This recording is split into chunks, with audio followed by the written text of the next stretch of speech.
you kind of hit on my next question that I was going to ask, but I'll put it in a different term now. So say you were, coming out of high school this year, would you have considered playing overseas now, or would you still want to get that college education? Um, am I like a top 10 guy, or am I like the same normal, like Uh, my talent, my level um, coming out? let's say your level. All right, yeah. So if I'm my level, I'm going to go to school first. For me, I still needed time to develop, and I was a good high school player, and good. I grew up in the suburbs of Chicago, and I was, pretty good for that area. But I still had a long way to go and to grow. And when I was in high school, I was 6'8", but my coach would not let me leave the paint. Right, so I was like Oh, all inside. I called the ball. I wasn't allowed to dribble. This big accent, Tyler. When you catch the ball, just turn and shoot it. I was like, okay, coach. Arnold Schwarzenegger over there. Yeah, yeah. But he had this raspy voice because he'd been yelling at kids for the past 40 years of his life. I thought maybe but as a smoker possibly. We all joked he was a smoker. He didn't smoke at all. He was a really healthy guy. Um, so I was nowhere. When I came to Penn State, all of a sudden I went from being a center and a 5-man to a 3-man. And I was guarding guys like Michael Redd, who played in the NBA for a long time, was an all-star, Morris Peterson, who was at Michigan State and then NBA. And now those guys smoked me, but I had to transition to being able to guard and play a different position. And then after a couple of years playing the 3, I went to the kind of 4-5 roles, more of a stretch forward. That really that's kind of where I found my sweet spot. That's awesome. So after you played all these years, I noticed, or I knew that you made a book, and I saw you giving a giveaway on your Facebook page a couple weeks ago. So what made you ultimately decide to write a book? I mean, that's just so cool. There are so many crazy stories that happen when you're living and playing in foreign countries.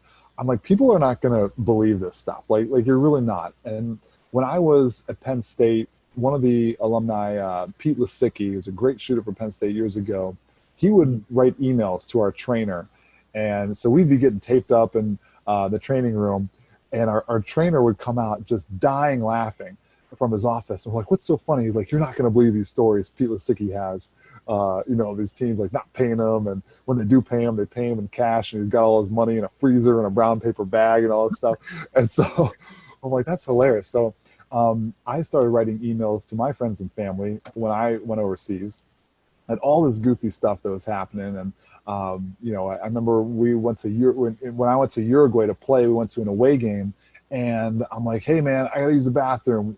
There's no toilet paper in here. They're like, oh Tyler, man, you gotta bring your own toilet paper. I was like, bring your own toilet paper? Like, where are we?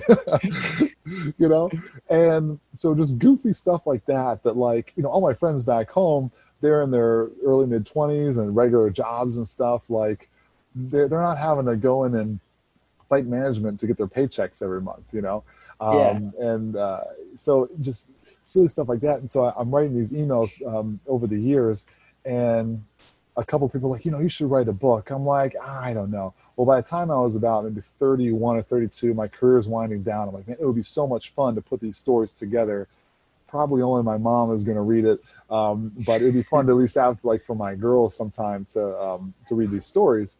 And if I could get it published, that'd be the icing on the cake. But whatever. So I wrote them all down, and I took it to a couple publishers, and they're like, no, and a couple agents, they're like, no. And then I just hit the right connection with this one publisher, and he's like, so do you have an agent or anything? I'm like, no, not for a book. Like I've had it for basketball, but never for a book. And he's like, it's like unheard of. Nobody like gets published like without an agent, but like we want to publish your book. I'm like, sweet, let's go That's for it. awesome. So I was really fortunate, and it was like for me, it was such a real fun goal to see realized, that and actually see it like on the bookshelves of Barnes and Noble. I'm like, yeah, like there I am next to Victory. Krzyzewski and Jordan and LeBron and stuff. So I would like take a picture of it, and be like, just a couple of Not a big legends, deal. hanging out on the shelf of Barnes and Noble. So, well, like, what, like, did you have someone like re-edit, like did you have an editor for the paper or the book, or was that all you, like just you wrote it all out? So I wrote every word, and then when I said my goal is to just get one draft down. So I took a whole year, and I got the whole first draft, and I was like, okay, I knocked it out. Now let's revise it some. And so I hired a guy that had been a writer for ESPN and the Chicago Tribune, and he was great. He helped me tighten some things up and bring it even more together. And I thought I was all ready. I connected with my English teacher from high school. He's written a couple books, and he's like, hey, well, why don't you send it to me? I'd like to take a look at it. And I said, oh, great. And so I said, it's done, but you can look at it. And so he gets back to me after reading it, and he goes, well, that's pretty good for a first draft. And I'm like, first draft, man, I thought I was finished, Yeah. So I went through it again with him. He was really kind and gracious to, give his time to go through it with me, and made it even better. So, after a couple revisions, it finally came to be. But it was published a couple years ago, 2017, and but yeah, it's we'll always have the stories now. That's so cool. Can you imagine if you had like smartphones back in the day and recording all that stuff? That would have been insane. Oh yeah, yeah, and You, but you, it really helped having like all these emails to kind of look back on, and that was kind of like my journal or my man diary, for lack of a better term, right? So that helped trigger a lot of thoughts, and I had like a lot of dialogue and conversation and stuff in the book. So that was really helpful to kind of be able to look back at. Hey, don't sleep on the man diaries. The journals are a very cool thing to do. I love doing that stuff. They are, man. It's a lot of fun to look back on it. It is funny. So I guess did you ever consider doing like an Audible, like reading the book and then selling it that way as well, or what have you done with the book? Just put it in on shelves or online? Yeah, so you can get it like on Barnes and Noble. You can get it in most Barnes and Noble stores. I have a website, Called for Traveling is the name of the book, and it's calledfortraveling.com. I have copies and stuff myself, but I'd love to do an Audible one. So if you figure out how to do that, man, let me know. Hey, we're tagging Audible in this post as well. That's right. Audible, I'm coming for you, baby. You need this book.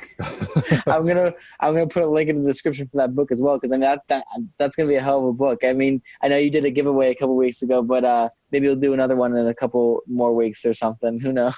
Yeah. Oh yeah. Well, listen, I got a few reviews on Amazon, and I haven't gotten any haters out there yet. So once I get a few haters, then I know I've really made it. Then you really made it. What made you decide to do a giveaway then? Were you just like, I want to promote this more, or was it just for fun?